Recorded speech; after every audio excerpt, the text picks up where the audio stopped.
History has a strange habit of repeating itself. And in the stock market, investors will believe almost anything as long as it helps them justify that this time it's different. Legendary investor Sir John Templeton once warned that the four most expensive words in the English language are, "This time it's different." And nothing drains a brokerage account faster than blind optimism disguised as brilliance. This brings us to Jesse Livermore, one of the greatest traders of all time, the inspiration behind reminiscences of a stock operator, and a man who made his fortune by shorting major market crashes. Livermore once said, "There is nothing new in Wall Street because whatever happens today has already happened before, and it will happen again. And there's one forgotten bubble that proves exactly that. A bubble almost no one talks about anymore, yet it looks shockingly similar to our markets today. Not the dot-com crash, not the 2008 recession. I'm talking about the Nifty 50 bubble, a bubble so devastating that when it burst, the market crashed 50%. Major companies lost 60 to 80% of their value. Inflation jumped from 3% to 11%, and the recovery took 8 long years. Let's go back to where it all began. The rise of the one-decision stocks. It's the late 1960s. America is riding a 20-year economic high after World War II. Factories are booming, suburbs are exploding across the country, and optimism is everywhere. People had money. People had confidence. And most dangerously, people had blind optimism. From 1945 to 1970, the U.S. stock market skyrocketed 350%.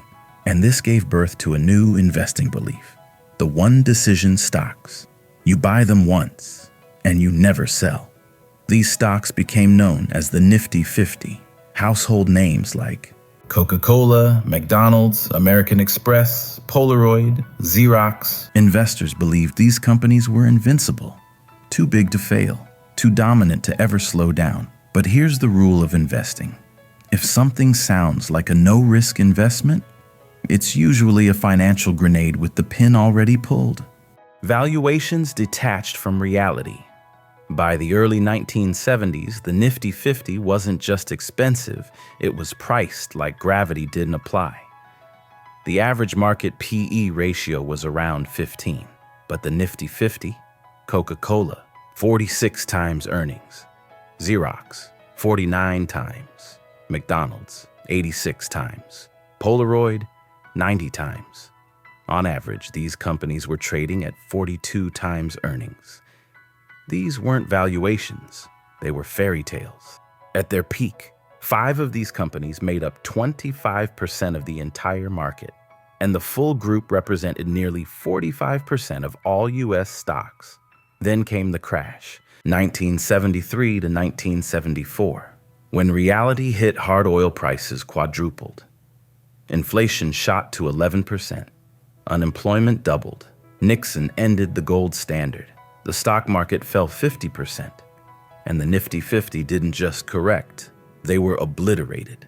Coca-Cola dropped over 60%. McDonald's over 70%. Polaroid collapsed more than 90%. The one-decision stocks became one big financial obituary. And this time, there was no quick recovery. No bounce, no miracle. It took 8 full years for markets to return to their previous levels. Investors who believed they were buying eternal growth ended up trapped in financial hell for nearly a decade. And now, look at today. If today's market feels familiar, that's because it is. Mark Twain said, "History does not repeat itself, but it rhymes." Back in 1972, the Nifty 50 made up 45% of the entire market. Today, we have the Magnificent Seven: Apple, Microsoft, Google, Amazon, Meta, Tesla, Nvidia. 7 companies holding 36% of the S&P 500. 7 companies carrying the entire market. Sound familiar? And their valuations? Google and Meta, 28 times earnings. Amazon, 35 times. Apple, 37 times. Microsoft, 38 times. Nvidia, 50 times. Tesla, 247 times earnings. Incredible companies, but priced as if nothing can ever go wrong. Just like 1972. All it takes is a few macroeconomic dominoes to fall, and history will rhyme again. Warren Buffett said it best. What we learn from history is that people don't learn from history. And once again, investors are whispering the same dangerous words. This time, it's different.